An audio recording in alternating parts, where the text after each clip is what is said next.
ठाणे हे खोक्याचे केंद्र उद्धव ठाकरे.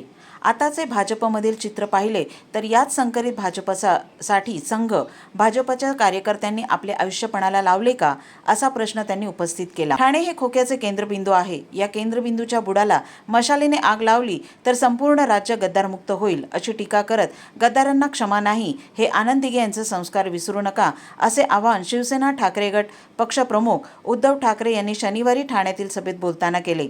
तसेच मागच्या वेळी बिनशर्त पाठिंबा देणाऱ्यांनी यंदा इनशर्ट पाठिंबा दिल्याचे सांगत मनसेची गुजसे म्हणजेच गुजरात नवनिर्माण सेना झाली आहे, असा टोला त्यांनी राज ठाकरे यांना अप्रत्यक्षपणे लगावला. शिवसेना ठाकरे गट ठाणे शहर उमेदवार राजन विचारे, कोपरी पाचपाखाडीचे उमेदवार केदार दिघे, ओवळा माजिवडाचे उमेदवार नरेश मनेरा, कल्याण ग्रामीणचे उमेदवार सुभाष भोईर, डोंबिवलीचे उमेदवार दीपेश म्हात्रे, कल्याण पूर्वचे उमेदवार धनंजय बोडारे यांच्या प्रचारासाठी शिवसेना ठाकरे गट पक्षप्रमुख उद्धव ठाकरे यांनी शनिवारी ठाणे, डोंबिवली आणि कल्याण येथे जाहीर सभा घेतल्या. मुंबई महापालिकेत त्यांच्या कंत्राटदार मित्राला पाऊल ठेवू दिले नाही म्हणून त्यांनी माझे सरकार पाडले, असा दावा करत केलंय काम भारी, लुटली तिजोरी, आता पुढची तयारी, अशी टीका त्यांनी शिंदेच्या शिवसेनेच्या जाहिरातबाजीवरून केली. मर्दाचे औलाद असाल तर माझे वडील बाळासाहेब ठाकरे आणि आनंद दिघे यांची छायाचित्रे वापरू नका, स्वतःच्या वडिलांची छायाचित्रे वापरून निवडून येऊन दाखवा, असे आव्हान त्यांनी मुख्यमंत्री शिंदे यांना दिले.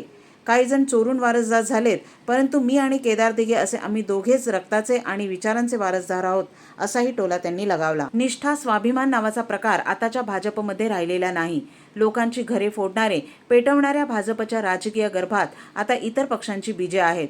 त्यामुळे आताचा भाजप हा संकरित भाजप झाला आहे, अशी खरमरी टीकाही त्यांनी केली. यापूर्वीच्या भाजप राष्ट्रीय स्वयंसेवक संघाच्या कार्यकर्त्यांनी घरावर तुळशीपत्र ठेवून पक्ष संघटना वाढवण्यासाठी घरदार सोडले. अनेक जण अविवाहित राहिले. आताचे भाजपमधील चित्र पाहिले तर याच संकरित भाजपसाठी संघ भाजपच्या कार्यकर्त्यांनी आपले आयुष्य पणाला लावले का, असा प्रश्न त्यांनी उपस्थित केला. जमलेल्या माझ्या तमाम महाराष्ट्र प्रेमी बांधवांनो, भगिनींनो आणि मातांनो, कल्याण डोंबिवलीतून आलोय, रस्त्याने आलोय, तरी सुद्धा सरळ तुमच्या समोर उभा आहे, हे आश्चर्य आहे. कारण रस्ते कसे तुम्हाला कल्पना आहे, तुमची तर रोज ये गावच असेल. रस्ते खात खात तुमच्यापर्यंत पोहोचलोय. केंद्रबिंदूलाच एकदा मशाल त्याच्या बुडाशी लावली की संपूर्ण महाराष्ट्र गद्दार मुक्त होणार आहे. ही निवडणूक केवळ उद्धव ठाकरेच्या अस्तित्वाची किंवा शिवसेनेच्या अस्तित्वाची नाही, तर आपल्याला गद्दार मुक्त महाराष्ट्र करायचं. एक सुद्धा गद्दार या महाराष्ट्रामध्ये वळवळता कामा नये. लोकसभेमध्ये तुम्ही पराक्रमाची शर्त केली, चांगली भरपूर मतं मिळाली, 5-5.5 लाख मतं मिळाली. समोरच्यानं म्हटलं होतं हे काय उभेच राहू शकत नाही, आणि जी टक्कर तुम्ही दिली ती दिल्यानंतर मला खात्री आहे ते ठाणेकर शिवसेनेवरती प्रेम करतात, शिवसेना प्रमुखांवरती प्रेम करतात आणि दिघे साहेबांवरती प्रेम करतात. त्यांना सुद्धा एक ताकद मिळालेली आहे. ठाण्याला जो कलंक यांनी लावलेला आहे, संपूर्ण ठाणं हे देशामध्ये गद्दारीचा कलंक लावून आणि बदनाम करण्याचा प्रयत्न केला. कलंक यावेळेला पुसून टाकण्याची जबाबदारी ही ठाणेकरांची आहे आणि संधी सुद्धा आता 20 तारखेला आलेली आहे. मी येताना होर्डिंग बघत होतो, कल्याणमध्ये पण बोललो, डोंबिवलीत पण बोललो त्या विषयावर, आणि काय मोठी मोठी होर्डिंग लावले, म्हणजे किती पैसे तुमचे ओरबाडले त्यांनी बघा. त्या पद्धतीने ज्या प्रमाणाच्या बाहेर जाहिराती करतायत, जाहिरातीवरती पैसे उधळताय, काहीही न करता मोठमोठ्या जाहिराती, करोडो रुपयाच्या जाहिराती. आला कुठून हा पैसा? जेमतेम 2.5 वर्षाच्या या कालखंडात तुम्ही एवढा पैसा आणलात कुठून? हा जो काय तुम्ही भ्रष्टाचार केलेला आहात आणि भ्रष्टाचार करत आहात, आणि त्याच्यावरचं जे होर्डिंगवरचं वाक्य आहे तेच बोलताय, भारी, लुटले तिजोरी, आता पुढची तयारी. तिजोरी लुटून टाकले. मी मगाशी रस्त्यांचा उल्लेख एवढ्यासाठी केला की रस्त्यांची हालत फार वाईट आहे, पण ठाण्यामध्ये आता सर्क्युलर मेट्रो आणण्याचा आमचा घाट चाललेला आहे. 12,000 कोटीपेक्षा जास्त. ठाणे आणि बोरिवलीचा जो रस्ता आहे, जोडण्याचा मग बोगदा असेल किंवा रस्ता असेल, मूळ जो प्रस्ताव होता तो 14,000 कोटीचा होता. आता अलीकडच्या काळामध्ये 25,000 कोटीच्या आसपास यांनी नेऊन ठेवले.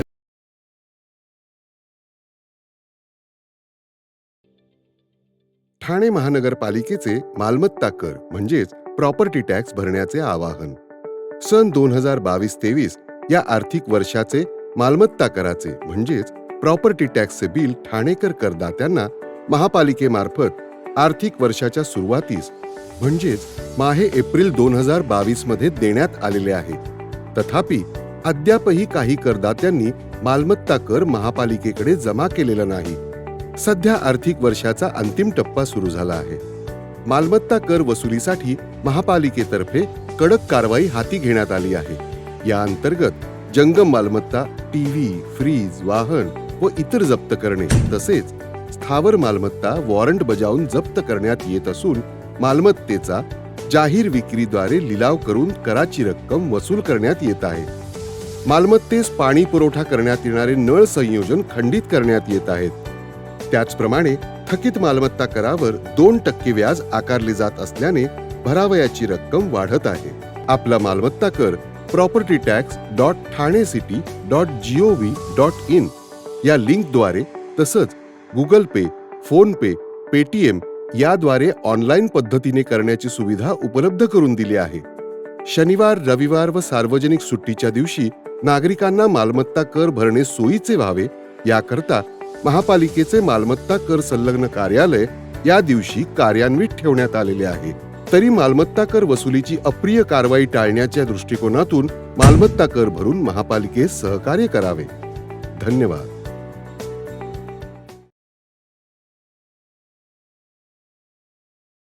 जेव्हा गद्दारी झाली तेव्हा आव्हाड हेच पवारांसोबत पहाड बनून उभे राहिले. कन्हैया कुमार यांचे गौरवोद्गार. गद्दारी गाडण्यासाठी जितेंद्र आव्हाडांना चौथ्यांदा विजयी करा. यंदा महाराष्ट्रात परिवर्तन होणार. महाविकास आघाडीचे सरकार आले तर देशाचे राजकारण बदलेल. अजय राय. महाराष्ट्र ही शिवराय, फुले, शाहू, आंबेडकर यांची भूमी आहे. या भूमीवर गद्दारी फार काळ टिकणार नाही. यावेळेस महाराष्ट्रात परिवर्तन होणारच आहे. हे परिवर्तन होत असताना 5 वर्ष मागे जाऊन पहा. जेव्हा अंधारात अजित पवारांनी उपमुख्यमंत्री पदाची शपथ घेतली तेव्हा शरद पवार यांच्यासोबत डॉक्टर जितेंद्र आव्हाड हेच पहाड बनून उभे राहिले होते. अशा शब्दात काँग्रेस नेते कन्हैया कुमार यांनी डॉक्टर जितेंद्र आव्हाड यांच्याबद्दल गौरवोद्गार काढले. महाविकास आघाडीचे लोकप्रिय उमेदवार डॉक्टर जितेंद्र आव्हाड यांच्या प्रचारार्थ मुंब्र्याच्या MM व्हॅली येथे जाहीर सभेचे आयोजन केले होते. या सभेत कन्हैया कुमार बोलत होते. या प्रसंगी काँग्रेसचे उत्तर प्रदेशचे प्रांताध्यक्ष अजय राय हे देखील उपस्थित होते. आपल्या भाषणात कन्हैया कुमार यांनी देशभरातील विविध मुद्द्यावर भाष्य केले. ते म्हणाले की येत्या 20 तारखेला परिवर्तनासाठी मतदान करायचे आहे. मी काही एवढा मोठा नाही की तुम्हाला काही शिकवायला आलो आहे, पण धर्मनिरपेक्षतेच्या प्रत्येक लढाईत ठाम उभे राहणाऱ्या डॉक्टर जितेंद्र आव्हाड यांना पाठबळ देण्याची भूमिका आपली असली पाहिजे. त्यासाठीच आपण इथे आलो आहोत. आपण देश आणि राज्यातील सत्ताधाऱ्यांना पाहत आहात. मी स्वतः विविध राज्यांमध्ये फिरत आहे, पण गडबड करणे हेच भाजपचे काम आहे. अजित पवारांबाबत बोलताना कन्हैया कुमार यांनी खरी राष्ट्रवादी आणि डॉक्टर जितेंद्र आव्हाड हे हिमतीने लढत आहेत. म्हणूनच अजित पवारांनी घड्याळ चोरून नेले, पण आता त्यांचे घड्याळ बंद पडले आहे. तरीही हे बंद घड्याळ पुढे करून अजित पवार हे जनतेला गुमराह करीत आहेत. पण त्यांनी हे लक्षात ठेवावे, त्यांचा खेळ अनिश्चिततेचा आहे. त्याने आमच्या निश्चिततेला फरक पडणार नाही असे सांगितले. संविधानाच्या प्रस्तावनेवर कोणाचा विश्वास आहे हे आपण उघड्या डोळ्यांनी बघत आहोत. आपणाला आता 50 कोटी घेऊन गद्दारी केलेल्यांशी लढायचे आहे. लीजिए, हमारे बीच में कांग्रेस के सीनियर लीडर, आप सब जिनका बेसब्री से इंतजार कर रहे थे, डॉक्टर कन्हैया कुमार जी हमारे बीच में आ गए हैं.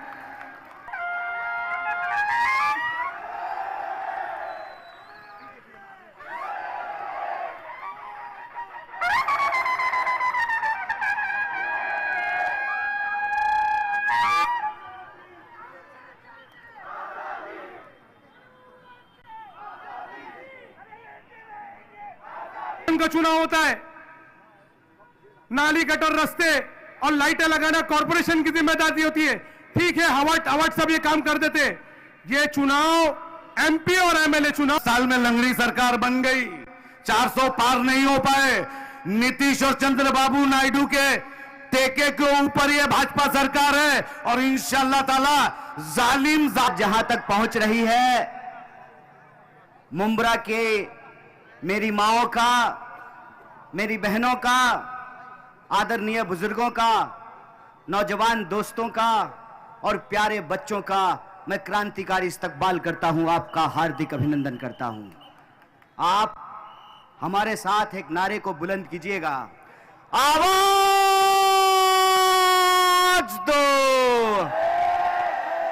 आवाज दो. इसी जोश के साथ आप तमाम लोगों को आने वाली 20 तारीख को महाराष्ट्र में परिवर्तन के लिए वोट करना है और आप लोग ये काम करेंगे. मैं इस संबंध में आपको कुछ बताने और समझाने नहीं आया हूं. मेरा मानना है कि सियासी तौर पर आप तमाम लोग समझदार हैं। मेरी इतनी औकात नहीं है कि मैं आपको समझा सकूं कि आपको क्या करना चाहिए, लेकिन जब भी मुमरा आने का मौका आता है मैं चूकता नहीं हूं और मैं हर बार मुमरा आता हूं। मुमरा की हर लड़ाई में, हर संघर्ष में आपके साथ शरीक होता हूं, शामिल होता हूं। एक बार फिर हम अपने सम्मानित मंच को, हमारे सारे नगर सेवक को, हमारे बीच बनारस से आए हुए उत्तर प्रदेश कांग्रेस कमेटी के अध्यक्ष बड़े भाई आदरणीय अजय राय जी को मैं तहे दिल से शुक्रिया अदा करता हूं कि आपके बीच आने का मौका मिला है। कह रहे हैं भाई साहब कि पिछली बार चूके थे।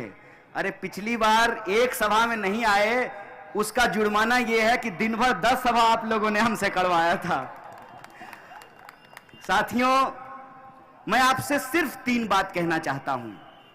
पहली बात तो ये कि आप सब लोग सियासत को बड़े गौर से देख रहे हैं। आप सियासत समझते हैं, आपको समझाने की जरूरत नहीं है। शिवसेनेचे ओवळा माजिवडा मतदारसंघाचे उमेदवार प्रताप सरनाईक यांची विजयाच्या दिशेने वाटचाल. विरोधकांनी 23 तारखेला फक्त लीड मोजावा, सरनाईक यांनी लगावला टोला. विधानसभा निवडणुकीच्या प्रचार अखेरच्या टप्प्यात असताना प्रचाराच्या शेवटच्या रविवारी ओवळा माजिवडा मतदारसंघातील महायुतीने संपूर्ण मतदारसंघ पिंजून काढला. शिवसेना जिंदाबाद, प्रताप सरनाईक तुम आगे बढो या घोषणांनी परिसर दणाणून गेला. शिवसेनेचे ओवळा माजिवडा मतदारसंघाचे उमेदवार प्रताप सरनाईक यांची विजयाच्या दिशेने वाटचाल सुरू झाली असून 23 तारखेला विरोधकांनी फक्त लीड मोजावा असा टोला सरनाईक यांनी लगावला. गेल्या 15 वर्षात ओवळा माजिवडा मतदारसंघात विकासाची गंगा आणणारे शिवसेनेचे उमेदवार प्रताप सरनाईक यंदा 4थ्यांदा निवडणुकीच्या रिंगणात उतरले आहेत. ही निवडणूक महायुतीच्या कार्यकर्त्यांनी हातात घेतली असून सरनाईक यांच्या मागे महायुतीची प्रचंड अशी मोठी ताकद उभी आहे. पदाधिकारी आणि कार्यकर्त्यांच्या जोरावर या निवडणुकीत मोठं यश प्राप्त करणार असा विश्वास यावेळी सरनाईक यांनी आजच्या प्रचार रॅलीत केला. येत्या 2 वर्षात मतदारसंघाचा अजून कायापालट. सरनाईक आमदार प्रताप सरनाईक यांनी आज सकाळी आपल्या कुटुंबासोबत प्रचाराला सुरुवात केली. युवा सेनेचे कार्याध्यक्ष पूर्वेश सरनाईक, माजी नगरसेविका परिषा सरनाईक यांनी आज प्रचार रॅलीमध्ये सहभाग घेत मतदारांना आवाहन केले. ओवळा माजिवडा मतदारसंघाचा येत्या 2 वर्षात अजून कायापालट करणार असल्याचा विश्वास यावेळी सरनाईक यांनी बोलून दाखवला.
केळकर यांच्या बाईक रॅलीत 1500हून अधिक बाईकस्वारांचा आवाज.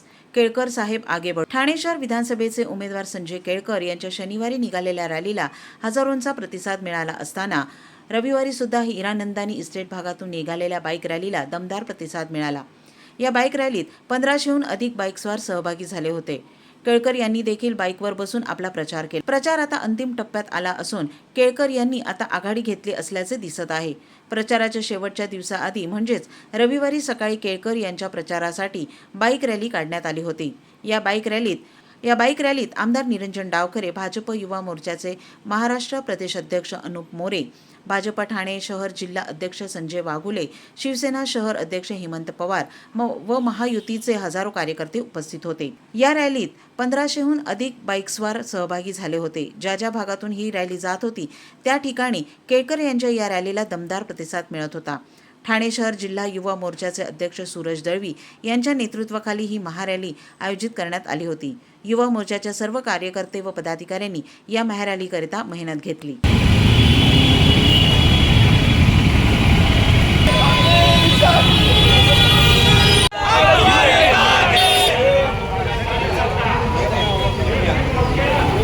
आगे बढ़ो, हम तुम्हारे साथ हैं। सूरज भाई आगे बढ़ो, हम तुम्हारे साथ हैं। केळकर साहब आगे बढ़ो, हम तुम्हारे साथ हैं। केळकर साहब आगे बढ़ो, हम तुम्हारे साथ हैं। भारतीय जनता पार्टीचा एकच चर्चा, एकच चर्चा। हे शक्ती प्रदर्शन आम्ही तर आज 148 आपले उमेदवार आमदार केळकर साहेब यांच्या विजयाची रॅली म्हणून युवा शक्ती रॅली याला आम्ही नाव दिलं गेलेलं आहे. आणि आज तुम्हाला बाकीच्या विरोधकांना यांना दिसण्यात येईल की खरोखर आज ठाण्यातील सर्व युवक आमदार केळकर साहेब यांच्या विजयासाठी एकत्र येऊन त्यांचा लढा हा पूर्ण करण्यासाठी समोर येणार आहे. आमदार केळकर साहेबांच्या प्रेमापोटी युवकांचं साहेबांच्या असलेलं आतापर्यंत 10 वर्षात जे साहेबांनी युवकांसाठी जे जे केलेलं आहे त्यासाठी ही सगळा तुम्हाला जो मागचा वादळ दिसतोय ना युवकांचा, हा तोच आहे. हा साहेबांच्या प्रेमापोटी आलेला वादळ आहे. बघा, आता मी माझ्या पत्रकार बांधवांना सांगायचं असं वाटतं की याचा काउंट होणार नाही, पण वादळ जरी ठाण्यात 100% युवकांचा वाजणार आहे. प्रचार संपतोय म्हणूनच आजचा शेवटचा दिवसाला सर्व युवकांनी ठाण्यातील युवा मोर्चा आणि युवकांचा हा युवा मोर्चा म्हणून अध्यक्ष म्हणून मी बोलतोय की मला युवकांचा सतताने गेल्या 10 दिवसापासून बोललो होतं की सुरेश भाऊ आपल्याला काही ना काही साहेबांसाठी करायचंय, तर काय करायचं तर आपण साहेबांसाठी रॅली काढू आणि आम्ही आमच्या सहखुशीने मनाने रॅली काढणार आणि ते आज तुम्हाला ठाणेकरांना आपल्या सर्वांना दिसणार आहे. आणि ठाणेकर हे साहेबांच्या पाठीशी खंबीरपणे येत्या 20 तारखेला मतदानासाठी उतरतील. एकच चर्चा, युवा मोर्चा.